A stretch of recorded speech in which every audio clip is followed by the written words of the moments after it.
I wanted to share some of the tools I use for adjusting and resizing Omega Seamster and Aquaterra bracelets, and really these can be used for any watch. I love these Wiha screwdrivers. They're pretty affordable and good quality. I like to have these three sizes, 1.2, 1.5, 1.8, cover almost everything. For Omega Seamsters and Aquaterras, you want the 1.8. These are for the newer bracelets that use screw links. It's a perfect fit, works very well. For older style bracelets, like on an older Seamster Pro or Aquaterra, etc., where they use push pins with collars, you could use either the hammer and pins on the left.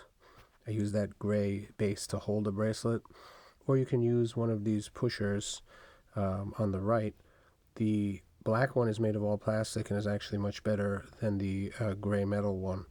And as you can see, the lower one has the longer pin. You need that longer pin if you're working with, let's say, Seamster Pro bracelets, which are 20 millimeters wide the whole way through with no taper. So you need a long pin to get past the second collar. There are two collars on those bracelets, so that's critical. Plier sometimes is useful, needle nose, to just pull out a stuck pin, or sometimes you just need a little bit of force the other way. The Springbar tools, there's tons of cheap ones around, but I find they're mostly very bad.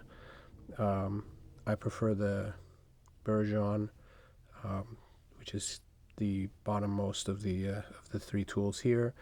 The tips are interchangeable, removable, replaceable, which is really nice. As you can see here, it unscrews out.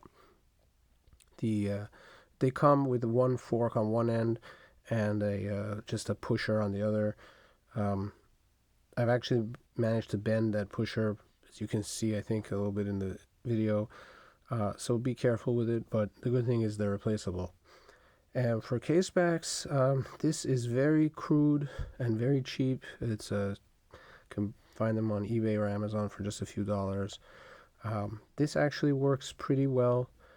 As you can see, it has only two prongs, so it makes contact with two of the holes on the case back of a Seamster or Aquaterra, and that's typically enough to open it. Sometimes I do have a three-prong tool, which is not here, another generic, which I'll use if it's a particularly difficult one. But the newest Aquaterras, Seamster Pro, obviously they have proprietary case backs, you can't use it. But for everything else, that works fine.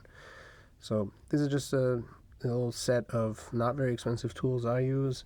I think it's nice to have. If you have any questions or comments, please leave them below. Thank you.